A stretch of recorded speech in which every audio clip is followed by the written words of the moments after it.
todo lo que respira, alabe a Jehová. Saludo cristiano en el nombre de Jesús, para todos y cada uno de ustedes, para las personas que están frente a su pantalla, también bienvenidos. En el nombre del Señor, gracias a Él por esta oportunidad que nos da, que nos permite estar en su presencia y nos da la honra de poder servirle a Él. Dios no tiene que estar agradecido con nosotros por nada. Nosotros estamos totalmente agradecidos con Él. Servirle a Él no es un honor para Dios, es un honor para nosotros. Aleluya. Amén. Tan grande, tan sublime, tan maravilloso. Evangelio según San Lucas, capítulo número 19.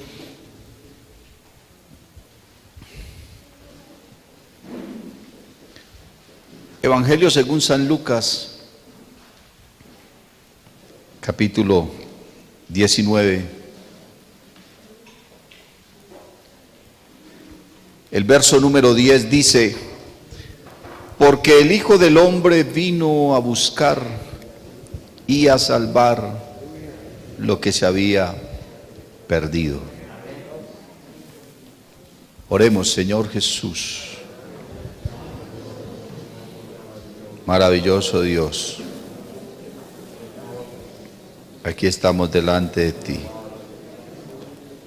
No somos dignos, pero a ti te ha placido que estemos aquí, Señor. Tú conoces nuestro corazón y conoces nuestra vida. Dame gracia por amor a tu iglesia. Dame la palabra oportuna por amor a estas personas, a tu pueblo. Sí, Señor Jesús, yo te confieso delante de esta congregación. Cristo Jesús, alabanzas a ti. Amén y amén. Pónganse cómodos, por favor.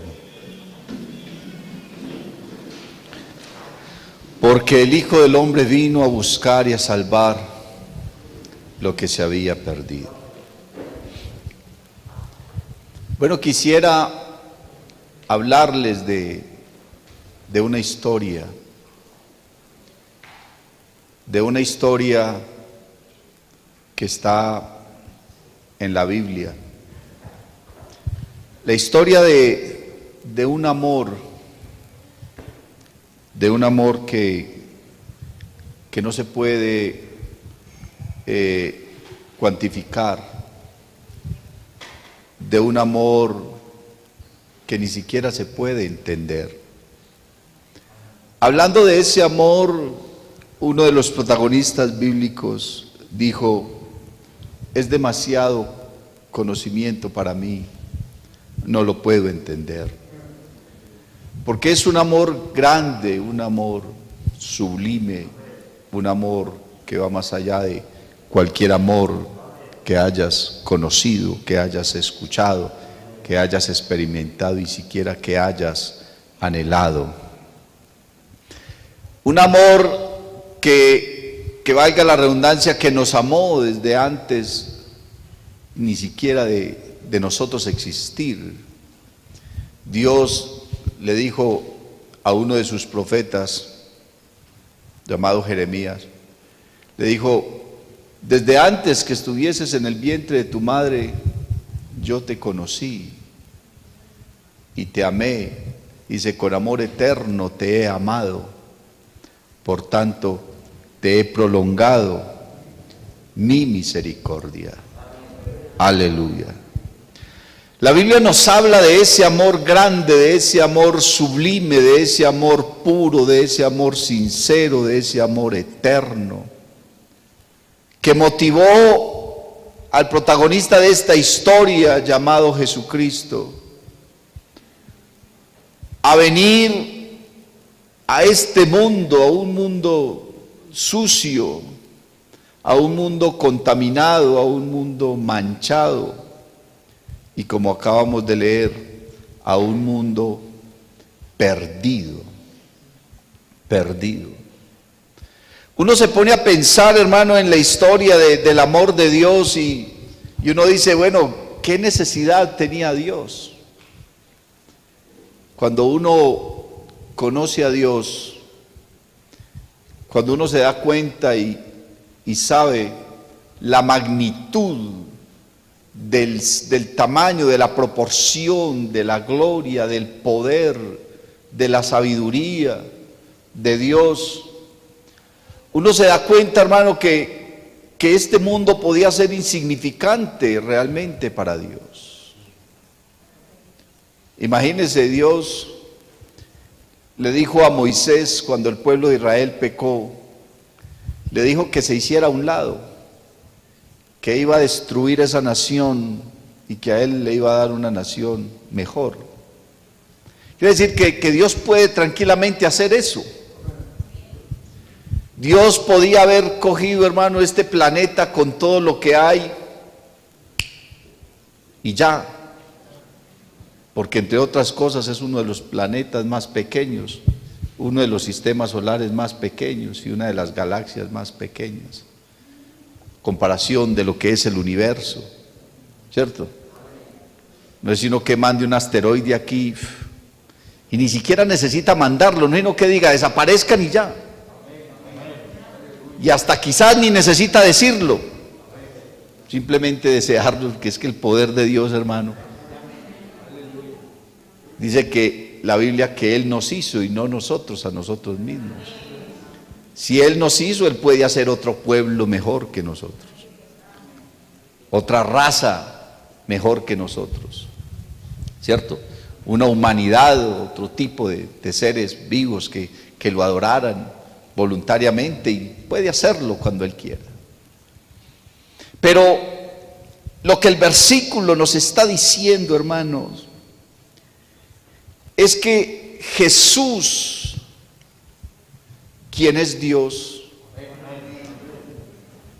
se hizo hombre. Se hizo hombre con dos propósitos. Dice que vino a buscar y a salvar. ¿A buscar y a salvar qué? Lo que se había perdido. Uno lo que no se ha perdido no lo busca, ¿cierto? Uno lo que está bien considera que no se ha perdido, ¿cierto? La Biblia habla de tres cosas que se perdieron, precisamente en el Evangelio de Lucas, habla de una oveja que se perdió, ¿cierto? Habla de una moneda que se perdió y habla de un hijo que se perdió, ¿cierto? En orden de valores uno podría decir que lo que se perdió de más valor allí fue el hijo. Pero si miramos la palabra de Dios, ¿qué representaba esa oveja para ese pastor que prefirió dejar 99? Claro que él no las abandonó, porque muchos creen y dicen que es que él abandonó al 99 por irse a buscar una. No, él no hizo eso, porque las 99 también tenían su valor. Las dejó seguras en un lugar, ¿cierto? Y se devolvió seguramente tarde de la noche a buscar la que se le había perdido, porque él tenía 100 y 100 quería conservar. Amén. Y fue y la buscó y la encontró mal herida, gimiendo de miedo, de frío, una ovejita por ahí indefensa. ¿Y por qué fue y la buscó? No solamente por lo que le podía costar económicamente, sino porque seguramente él era un buen pastor y la amaba a su oveja. Seguramente era una oveja tierna, una oveja cariñosa, pero era una oveja distraída. Cómo se separa así de esa manera del rebaño y cómo se deja engañar de las circunstancias, de las sombras o de algún pastizal por allá que seguramente vio muy halagüeño y se fue alejando del rebaño y el rebaño siguió avanzando, y cuando se dieron cuenta entonces ya se había perdido. Aquel pastor dejó todo y fue y buscó su oveja pero la encontró. Amén. Estaba mal herida, seguramente, con hambre, con frío, en fin, pero la encontró.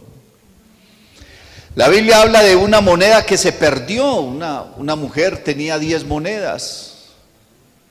Aquellas monedas se las había dado su novio, su prometido, como prenda de amor. ¿Qué pensaría su novio, hermana, si él le da a usted una argolla de matrimonio y vuelve al otro día y usted la botó? Uy, ¿está qué? ¿Cierto? Un anillo de compromiso y usted lo deja perder. Pero en aquella época perder ese compromiso, hermano, era no casarse, tener mala fama. Y seguramente los demás iban a decir, no, esta mujercita tan irresponsable conmigo no. Tal vez le figuraba quedarse viatica, porque perder la moneda era una irresponsabilidad, era no haberle dado valor al compromiso que había adquirido. Ella perdió la moneda. Y dice la Biblia que ella casi que saca a la calle todo lo que había en la casa y decía, la moneda está aquí en la casa. ¿Cómo es que a uno se le puede perder algo en la propia casa? ¿Cuánta gente ha visto perder a sus hijos en la propia casa? Ni siquiera en el mundo, y no en la propia casa. A esta mujer se le perdió esa moneda, pero buscó y buscó y buscó y no paró de buscar hasta que la encontró. Y cuando la encontró, llamó a todos los vecinos, hizo una fiesta, porque había encontrado una moneda. Tal vez hasta valía más plata la fiesta que la misma moneda, pero no es el precio, es el valor. Amén. Y encontró la moneda. La Biblia habla de un hijo que se perdió, se fue, malgastó lo que tenía. La palabra pródigo significa malgasto, derroche, por eso se llama pródigo, aquel que derrochó, desperdició su herencia, ¿cierto? Acabó con todo y se fue, y por allá tocó fondo, se perdió, pero regresó a su casa y su padre lo recibió. La Biblia habla de esas cosas, mostrándonos a nosotros esa historia de amor, un amor tan grande que motivó al Dios del cielo a hacerse hombre y venir a buscar algo que estaba perdido. Y entonces a mí me llama la atención esa palabra perdido, de cuántas maneras se puede uno perder, de cuántas maneras o qué tipos de formas puede dar uno es para una explicación a esa palabra perderse. Bueno, puede ser que alguien se embolata de dirección y termina por allá en otro lugar y ya no sabe cómo regresar, se perdió su camino, ¿cierto? Pero puede haber algo valioso que es frágil, que la Biblia dice que tenemos un tesoro en vasos de barro. Amén. Puede ser que ese vaso de barro cae al suelo, se vuelve pedazos y entonces uno dice, se echó a perder, ya no sirve. Entonces con la escoba, el recogedor, a la caneca de la basura, porque se perdió, ya no tiene sentido, no tiene valor, ¿cierto? A veces cuando uno sale de pesca, venden unas carnadas artificiales que no son económicas, son costosas. Y entonces usted coge esa carnada, la sujeta al anzuelo y comienza a tirar y a recobrar. Por alguna razón la carnada se enredó, se reventó el nylon y usted dice, esa platica se perdió. Los que han ido a pescar, ¿cierto? Porque ir a recuperar la carnada, pues es más fácil sacar el pescado que recuperar la carnada. Se perdió, entonces no hay forma de recuperarla, no hay forma de rescatarla. Cualquiera podía decir que usted estaba perdido, tan perdido que no había forma de rescatarlo.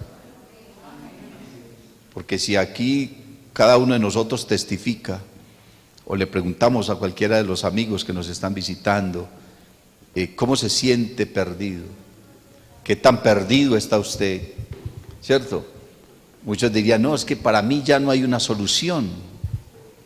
¿Qué diría aquel hombre en ese andén cuando el hermano le habló del amigo ideal? Ese hombre pensaba que ya estaba perdido, había perdido seguramente sus riquezas, porque según el testimonio fue un hombre rico.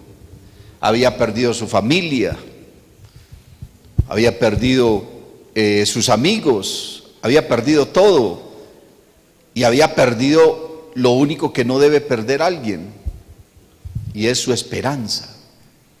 Estaba tirado en ese andén porque ya no tenía esperanza. Estaba respirando por inercia ya, ¿cierto? Porque uno no se puede asfixiar a sí mismo. No puede contener la respiración y morirse asfixiado, no, eso es imposible. Tiene que usar otro medio. ¿Qué tan perdido estaba ese hombre? Si le preguntaran al diablo qué tan perdida estaba la humanidad, imagínense qué tan perdida. Si le preguntamos, hermano, a la familia, a los que nos conocían, qué tan perdidos estábamos nosotros, muchos pueden decir, pastor, yo creo que por mí no daban una moneda. Yo era lo peorcito, yo estaba, mejor dicho, ya. Si hablamos de mí, todos mis amigos están muertos, a todos los mataron. Yo me salvé porque Cristo me salvó, si no, estaría ni siquiera bajo tierra, estaría en polvo hacía mucho tiempo. Entonces no había salvación, totalmente perdido. Entonces, ¿de qué manera estabas perdido tú? No solamente estabas perdido del camino, porque la Biblia dice que pecar es errar al blanco, ¿cierto? Es errar al blanco, es transgredir la ley. Estábamos completamente perdidos, sin Dios, sin ley, sin nada en este mundo. Dios encerró a toda la humanidad, sin excepción, bajo condenación. Dios dijo, la paga del pecado es la muerte. Y dice, está establecido para los hombres que mueran una sola vez, y de ahí lo que viene es juicio. Y dice, por cuanto todos. ¿Usted sabe qué es esa palabra todos? Es un término absoluto, sin excepción. Dicen que toda regla tiene excepciones, pero esa regla no tiene excepción. Todos, la Biblia dice que Dios condenó a toda la humanidad por causa del pecado. ¿Por qué? Porque todos pecaron. Usted pecó, yo pequé, Adán pecó, Moisés pecó, Daniel pecó, Noé pecó, Job pecó, Pablo pecó, todos pecaron. Y por cuanto todos pecaron, destituidos.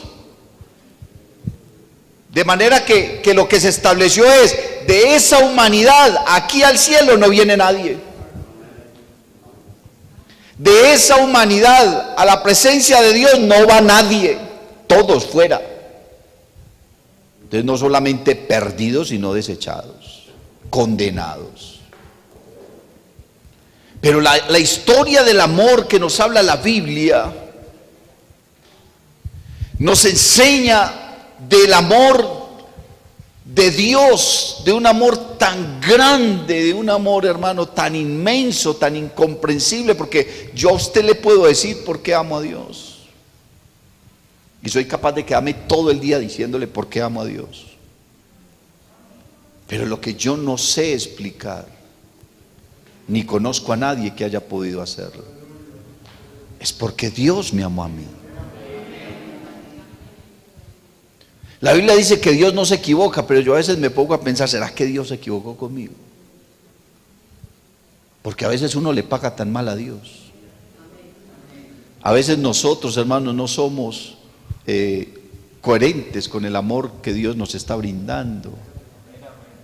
No somos retribuidores del amor que Dios nos está brindando, de lo que Dios ha hecho.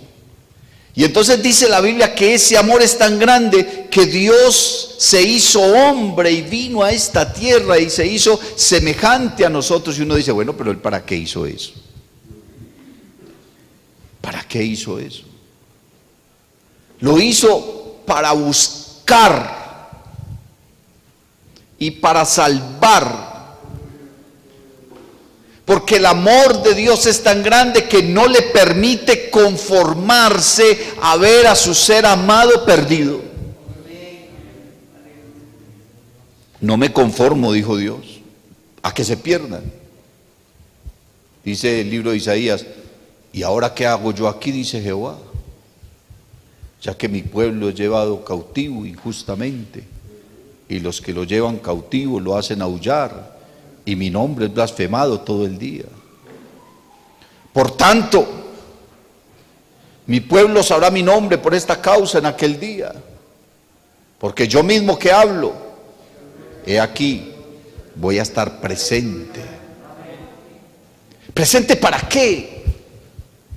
Para buscarlos y salvarlos. El hombre se perdió en el huerto del Edén. Uno cree que uno está perdido, que porque nació en una mala familia, o que nació en un mal barrio, o en el peor país, o que nació siendo pobre, porque por las circunstancias en las que nació. Usted no se pierde por eso. Adán estaba en un paraíso y se perdió. Entonces no importa el lugar. El diablo estaba en el cielo y allá se perdió. No hay uno perderse en el cielo, usted puede creerlo. Uno perderse en el cielo, bravo, cierto, lo peor, imagínate usted, estando en el cielo, delante de Dios y decir que se va a perder. Pero el diablo se perdió estando en el cielo. Adán se perdió estando en un paraíso. Entonces no importa usted dónde esté, si puede estar en las mejores circunstancias o en las más malas, si se va a perder, se perdió. Puede haber nacido en el mejor país, puede haber nacido en cuna de oro, no sé, si se iba a perder, se perdía. O en las peores circunstancias, y el Señor viene y lo busca allá y lo salva. Bendito el nombre del Señor Jesús. A Él lo motivó, hermano, venir a salvarnos a nosotros, pero tenía que buscarnos primero, y si estamos aquí es porque de alguna manera nos encontró. Él nos encontró, aquí estamos porque nos encontró. Pero esa búsqueda le costó a Él, hermano, y mucho. Le costó ir a una cruz. Sabe que la gente, hermano, el mundo, el diablo hacen burla de la cruz. Pero el mejor suceso que haya acontecido en esta tierra, en la historia de la humanidad, es la cruz. No hay nada que haya sido tan grande, ningún descubrimiento, ningún científico, nada, ningún invento, nada tan grande como lo que sucedió en la cruz. Fue tan grande lo que sucedió en la cruz que dice la Biblia que ese día hubo tinieblas, el cielo se oscureció, ocultó al sol, las piedras se partieron, hubo un temblor, los muertos de los santos, hermano, los cuerpos de los santos resucitaron. Eso sucedió, una cantidad de cosas, hermano. Cuánta gente se entregó a Dios ese día. Hubo señales, hubo cosas tremendas el día que Cristo murió en la cruz del Calvario. Y dice que vino a buscarnos y no se conformó con buscarnos, sino que se propuso encontrarnos y salvarnos. ¿Salvarnos de qué? Porque eso es lo que dice la gente. Pero ¿cuál salvación, pastor? Es que yo estoy bien, a mí no está salvarme de nada. Escuchaba al misionero de España predicando en alguna ocasión y decía: hermanos, acá los españoles nos dicen a nosotros que nos vayamos para Colombia a predicar, que ellos no necesitan nada ya de Dios, que para qué a Dios, que ellos están bien. Eso creen los europeos, que no necesitan a Dios, que salvasen de qué. La humanidad, hermano, no tiene la concepción de lo que viene para ellos, de que hay una sentencia de condenación, porque Dios es bueno, es amor, pero también es fuego consumidor, y la Biblia dice que Dios no dará por inocente al culpable, ni dará por culpable al inocente. Y todo ser humano tendrá que estar frente a la presencia de Dios algún día. Dios quiere salvarte a ti, mi amigo. Dios quiere salvarte a ti. ¿De qué? De una condenación que ya estás afrontando. Es que no te vas a condenar, ya estás condenado. Es que la Biblia no dice que el ser humano se va a condenar, dice que ya está condenado. Es que el juicio ya está hecho. El juicio se realizó en la cruz del Calvario. Allá se realizó el juicio. Y dice que los que crean en Él serán salvos, pero los que no. Y esta es la condenación, que la luz vino al mundo, y los hombres amaron más las tinieblas que la luz, porque sus obras eran malas. Dice, porque no ha enviado Dios a su Hijo al mundo para condenar al mundo, sino para que el mundo sea salvo por Él. El que en Él cree no es condenado, pero el que no cree, dice la Biblia, ya. Está hablando ni siquiera en presente, está hablando en pasado. Ya ha sido, o sea que ya el juicio fue anterior, ya ha sido condenado. Y cuando Jesús nació, hermano, los ángeles le dijeron a los pastores que estaban allí cerca, que ese que había acabado de nacer salvaría a su pueblo de sus pecados. Porque es nuestro pecado el que nos tiene en la condición de condenación. Es nuestro pecado, hermano, lo que tiene al ser humano como está, a la humanidad como está, a la naturaleza como está. Todo eso es consecuencia del pecado. Él vino a buscar y a salvar lo que se había perdido, pero vino con un mensaje, porque esa búsqueda, hermano, se da a través de un mensaje sencillo, pero un mensaje, a pesar de que es sencillo, tan poderoso, que ha transformado la vida de millones de personas. Esta mañana lo leíamos, hermano, cuando el hermano inició el culto. Jesús inició su ministerio y salió por las calles simplemente predicando y diciendo a la gente: el reino de los cielos se ha acercado, arrepentíos y creed en el evangelio. A ver, el reino de los cielos se ha acercado, dice que nos arrepintamos y creamos al evangelio. ¿Cómo así que al evangelio? ¿Y eso qué es? Es una palabra nueva. La gente le tiene miedo a la palabra evangelio, así como los cristianos le tienen miedo a la palabra religión. El mundo le tiene miedo a la palabra evangelio, que los cristianos creemos que la palabra religión es diabólica o yo no sé qué, porque nos tenemos como ese concepto, no, qué religión, qué cuál. Analice y mire a ver qué significa la palabra religión, no es tan perversa como usted se imagina.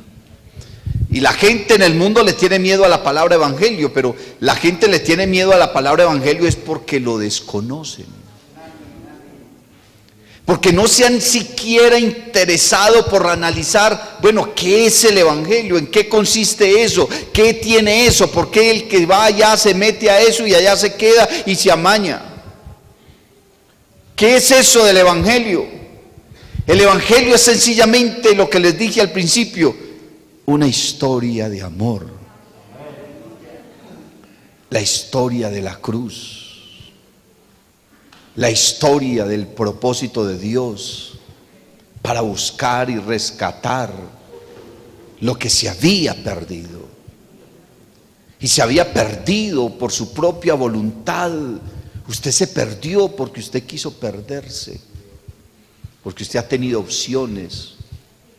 Por muy oscuro que haya sido su pasado, por muy oscuro que sea su presente, por muy oscuro que usted vea su futuro, hay otra opción que puede transformar todo. Y es este mensaje sencillo pero poderoso. Y dice el apóstol Pablo que el evangelio es poder de Dios para salvación. A través del evangelio Dios te puede transformar a ti.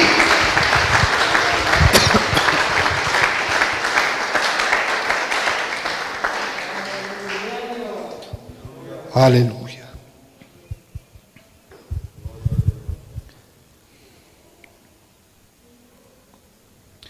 Aleluya. Es a través del evangelio que Dios te puede transformar a ti, hacer de ti una persona diferente. ¿Sabe que el problema más grande que tienen las personas son ellos mismos? Cuando uno le habla a alguien la persona lo primero que comienza a brotar es lo que es. No, pastor, no, es que mi vida es horrible. Y puede tener un carro 0 kilómetros, la mejor casa, el mejor vestido, tener la mejor o las mejores tarjetas de crédito, pero muchas personas se consideran a sí mismas de esa forma. Y yo estoy perdido, pastor, es que mi vida es lo peor. Yo tengo dinero, pero mi vida, yo vivo mal. Tengo problemas de toda índole, yo me siento vacío, yo me siento solo, me siento defraudado, me siento decepcionado, me siento frustrado, me siento impotente. Usted se imagina, hermano, esos sentimientos. La frustración, la impotencia, son cosas muy horribles. El ser humano se siente frustrado, se siente impotente. Las personas más famosas del mundo, muchos de ellos se han quitado la vida porque llegan a una frustración en sus vidas, porque nada les satisface, nada los llena, nada les trae paz, nada les trae tranquilidad, ni las drogas, ni el alcohol, ni el sexo, ni ninguna pasión, ni el dinero, ni la fama, nada, ni el talento, ni sus fans, nada les trae satisfacción. Están vacíos, están cocos, están llenos de nada. ¿Por qué? Porque lo único que los puede llenar es este mensaje sencillo del Evangelio, el poder de Dios para salvación. Lo único que le puede dar sentido a tu existencia es Jesucristo. El mensaje sencillo del Evangelio, el mensaje transformador del Evangelio, es lo único que le da sentido a la existencia humana.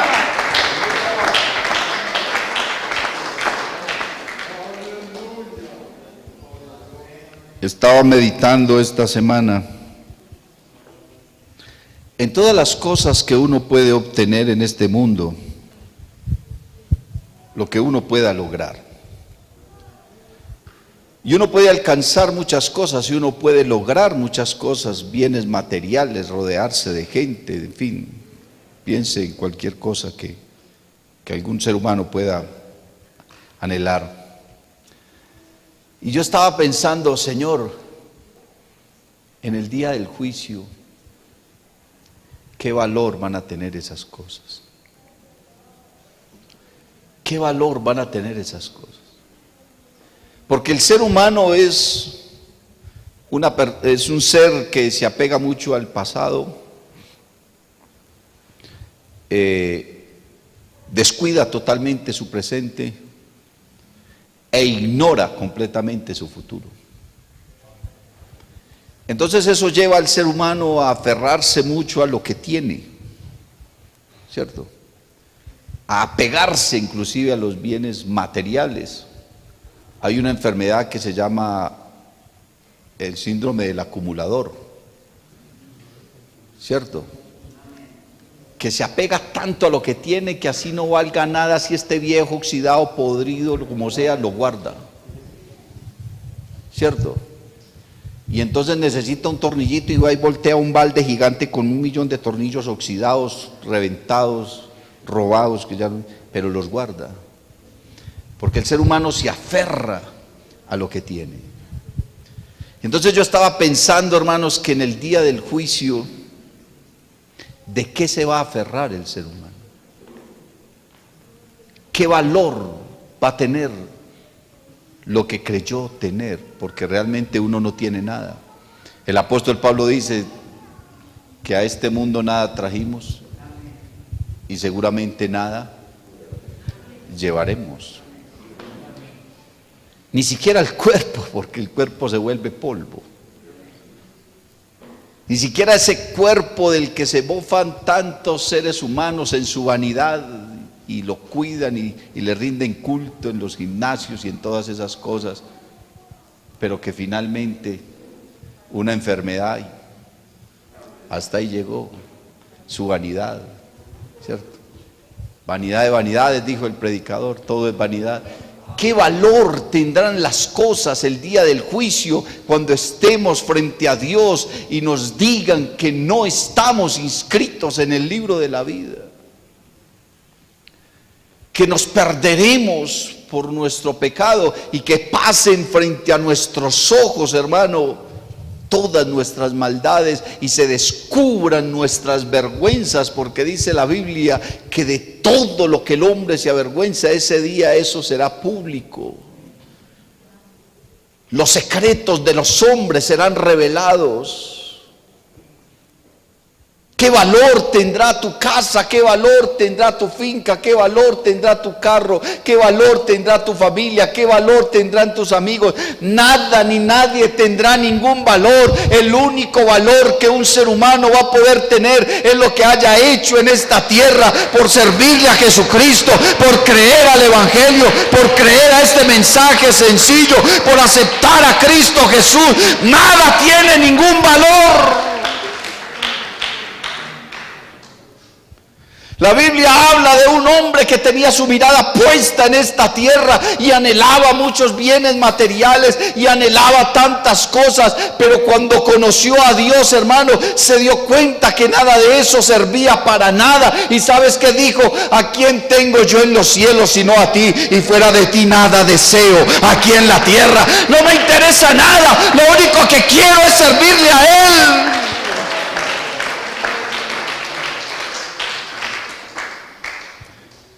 El apóstol Pablo, antes de ser cristiano, era un hombre de muchas comodidades. Académicamente se puede considerar que era un hombre profesional. Económicamente un hombre de una familia adinerada. Políticamente con todas las influencias tanto en Israel como en Roma, tenía ciudadanía romana. Intelectualmente inteligente.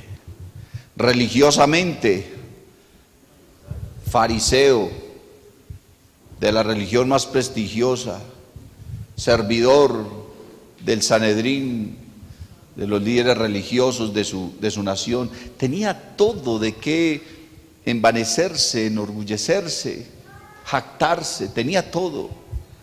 Pero cuando él conoció el Evangelio, cuando él conoció al Señor, seguramente su familia lo criticaba y le hablaban y le decían: mira, ¿por qué te metiste a eso? ¿Por qué renunciaste a todo? Mira, nos estás avergonzando, qué pena eso que usted está haciendo. ¿Cómo es que usted renuncia a toda su vida? ¿Y sabe qué le dijo Pablo a su familia y a todos los que lo estaban cuestionando? Les dijo: es que yo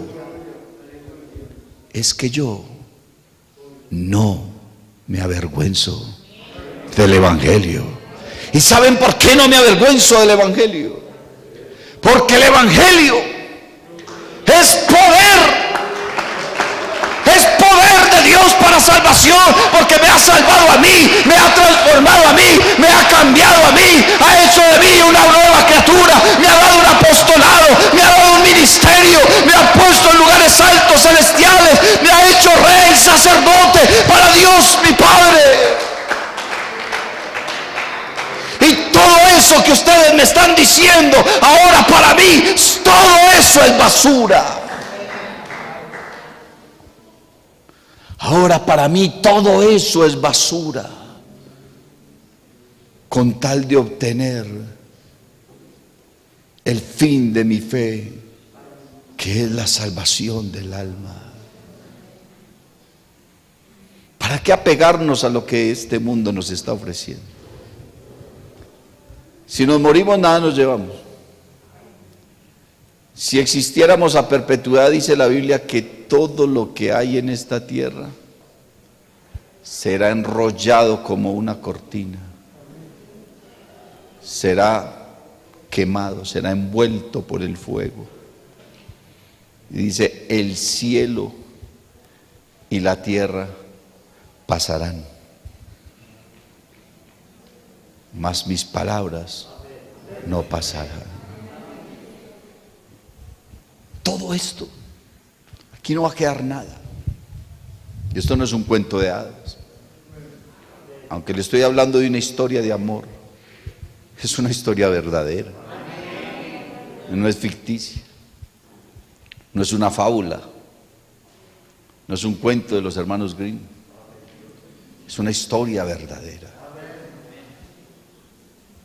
Dice: no améis el mundo, ni las cosas que del mundo hay. Porque el que se hace amigo del mundo se constituye en enemigo de Dios. Porque el mundo y sus placeres pasan, pero el que hace la voluntad de Dios permanece para siempre.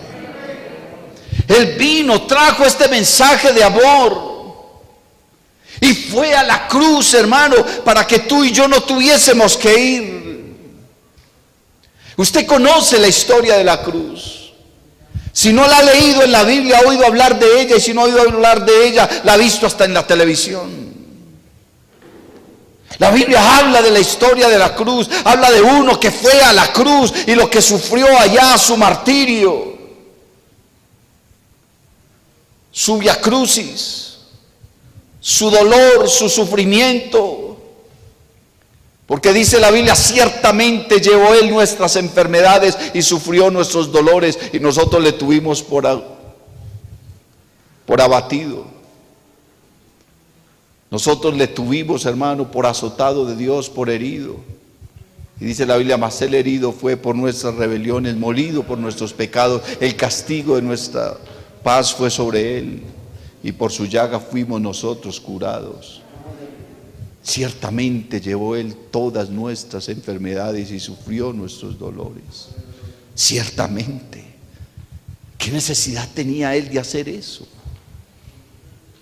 ¿Quién le dijo a Él que nos amara? ¿Por qué simplemente no nos desapareció y creó otra raza diferente? Pero no, desde el mismo momento en que Él pensó crearte a ti, ni siquiera te había creado, porque dice la Biblia que fuimos escogidos en Él desde que antes de crear cualquier cosa en el mundo. Ya nos tenía en su mente. Desde que nos tenía en su mente ya nos estaba amando. ¿Cómo puede uno amar a alguien que todavía no existe? A una mujer le dicen que está encinta, y bueno, técnicamente ya existe, ¿cierto? Pero aún no ha nacido. Y pasan 7, 8, 9 meses y es un ser vivo que está en el vientre de una mujer, pero todavía no se considera nacido para este mundo, aunque ya existe. Y no ha nacido ese niño, y su madre ya lo ama, y su padre lo ama, y sus hermanitos lo aman, y si tienen un perrito, hasta el perrito lo ama. Y no ha nacido, no lo han visto, no lo han oído. Nosotros no existíamos y ya Dios nos amaba. Por eso le dijo a Jeremías, con amor eterno te he amado. ¿Y por qué le dijo, por tanto te he prolongado mi misericordia? Porque sabía que se iba a perder. Porque sabía que se iba a perder, ¿cierto? Vas a venir a este mundo y yo sé que te vas a perder, pero sabes, te amo tanto que no me conforma que te pierdas. No me conforma que te pierdas. Haré lo posible por buscarte. Y una vez te halle, haré lo posible por convencerte. Dice, y cuando escuches la voz del Señor, no endurezcas tu corazón. Hay dos cosas que tú debes hacer. Primero, oír la voz del Señor. Oye, escucha, esté atento. Si alguno tiene oídos para oír, oiga lo que el Espíritu le dice. Y lo segundo es, no endurezcas tu corazón. No creas que esto es un mensaje vacío. No creas que esto es una simple historia. No pienses que esto solo es carreta. No creas eso. Lo que estamos haciendo acá en esta hora es supremamente trascendental, y de la decisión que tomes en este instante dependerá tu futuro, y muy seguramente hasta el de tu familia, y no solamente tu futuro inmediato, tu futuro lejano, no, tu futuro eterno. Usted dirá, no, pastor, es que yo quiero vivir la vida. ¿Cuál vida? Por ahí hay un bicho que te mata en 4 días. ¿Y quién dice que contigo no puede pasar? No respeta nada ni nadie, ni estrato. Me hablaban estos días de un señor supremamente adinerado, uno de los hombres más ricos en Medellín. Su hermana, a quien amaba, se enfermó y necesitaba urgentemente una UCI. Se recorrió un sinnúmero de hospitales en Medellín. Le ofreció la mitad de su dinero a los gerentes de esos hospitales para que le llevaran a su hermana a la UCI. Y todos le decían: Señor, no hay. Usted me puede ofrecer todo el dinero, pero yo no puedo desconectar a esta persona que se muera para conectar a su hermana. Su dinero no sirve en este instante. Y ante sus ojos, con lágrimas grandes en sus mejillas, con su cuenta bancaria llena de dinero, tuvo que ver morir a su hermana. Y no solamente porque haya un virus. Hay tantas maneras de morir, se dicen por ahí, que estar vivo es un milagro. ¿Quién puede decir que tiene la vida comprada? Conozco un hermano por ahí que de manera graciosa dice que él tiene contrato con San Pedro hasta los 100 años, dice, pero lo dice de manera jocosa. Pero ¿quién tiene esta vida comprada? La vida es un suspiro, hermano. La vida es un segundo, es una chispita mariposa en este océano del universo. Eso es tu vida, es lo más frágil que hay, lo más frágil que existe es la vida humana, hermano. La vida humana se pierde como nada, así que la decisión que tomes hoy es trascendental para ti, para tu familia, para todos los que te conocen. Será trascendental a tu existencia en la eternidad, porque el Señor vino a buscar y a salvar lo que se había perdido. ¿Salvarlo de qué? Salvarlo de la condenación, salvarlo de sus pecados, salvarlo de juicio eterno. Y prometió transformarnos y llevarnos a su presencia. Y por eso dice: si escuchas la voz del Señor, no endurezcas tu corazón. Aleluya. Cierre sus ojos. Póngase en pie, hermano.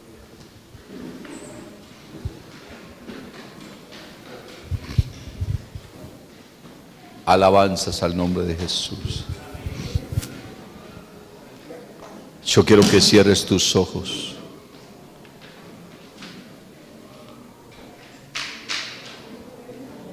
Levanta tus manos. Y si tú puedes levantar tus manos y decirle al Señor Jesús: Señor Jesús, sabe que yo no quiero hacerlo esperar más. Hoy te voy a entregar mi vida.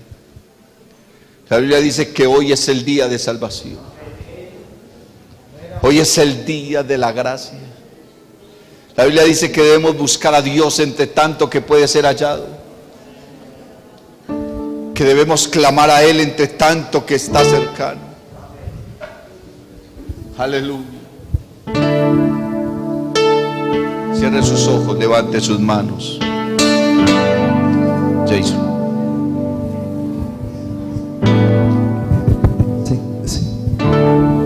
Yo soy de ti, no me dejes caer en el mar. Si solo estoy, no me siento capaz de luchar. Ayúdame, quiero llegar a donde la mansión de gozo y paz. Vamos a cantarle esta mañana. Acude, Señor, no se ha confundido jamás. Los malos quieren que mi vida por siempre se hundida en el fango del mar, pero sé que tú